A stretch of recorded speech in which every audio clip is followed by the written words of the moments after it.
Inilah cara mudah agar kalian bisa masuk dan sholat di dalam Ka'bah. Salah satu pengalaman menakjubkan apabila kita bisa beribadah di tanah suci dan berkesempatan masuk dan sholat di dalam Ka'bah. Sebab besar sekali pahala ibadah di dalamnya dan doa kita mudah dikabulkan Allah. Hal ini bukanlah perkara mustahil, karena setiap umat Islam punya peluang dan kesempatan yang sama. Meski masuk lewat pintu utama Ka'bah dilarang untuk umum, tetapi ada satu pintu Ka'bah yang dapat dimasuki oleh siapapun. Pintu itu adalah pintu Hijr Ismail. Perlu kalian ketahui, bentuk awal Ka'bah bukanlah berbentuk kubus seperti sekarang ini, melainkan ada tambahan tonjolan setengah lingkaran seperti ini. Dahulu sebelum Rasulullah diangkat menjadi nabi, kaum Quraisy melakukan renovasi terhadap Ka'bah karena kondisi bangunannya sudah banyak yang rusak. Namun di tengah pembangunan, mereka kekurangan biaya untuk menyelesaikan pemugaran. Akhirnya tembok sisi barat dan timur dikurangi sekitar 3 meter dan alhasil bagian Hijr Ismail menjadi berada di luar bangunan utama Ka'bah seperti sekarang ini.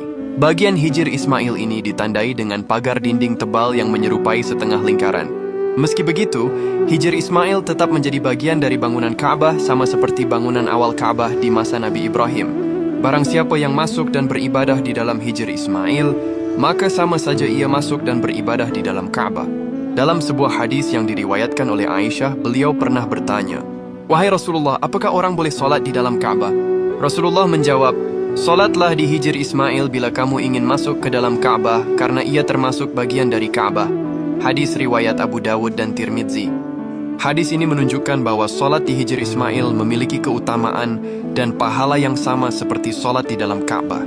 Selain itu, area ini juga dikenal sebagai tempat yang mustajab untuk berdoa, tempat turunnya rahmat, serta tempat untuk memohon ampunan dan membersihkan diri dari dosa hingga kembali dalam keadaan suci. Karena keutamaannya yang begitu besar, tidak heran jika banyak jamaah rela menunggu giliran atau bahkan berdesakan demi bisa menunaikan sholat dan berdoa di Hijr Ismail. Setiap jamaah dapat memasuki Hijr Ismail melalui pintu di sisi barat dengan durasi maksimal di dalamnya sekitar 10 menit yang diawasi langsung oleh petugas. Jadwal masuk di Hijr Ismail pun dibedakan antara jamaah pria dan wanita agar nantinya pelaksanaan ibadah berlangsung tertib dan teratur. Semua jamaah yang ingin masuk ke dalam Hijr Ismail harus tertib mengantri dengan durasi cukup lama dan panjang. Masya Allah, seperti inilah suasana para jamaah ketika ibadah di dalam Hijr Ismail. Derai tangis bahagia dan rasa syukur benar-benar terpancar di wajah mereka. Mereka khusyuk beribadah dan berdoa di tempat mulia dan suci ini. Ya Allah, semoga kita semua bisa beribadah haji umroh ke tanah suci dan bisa masuk ke dalam Hijr Ismail yang mulia ini. Amin.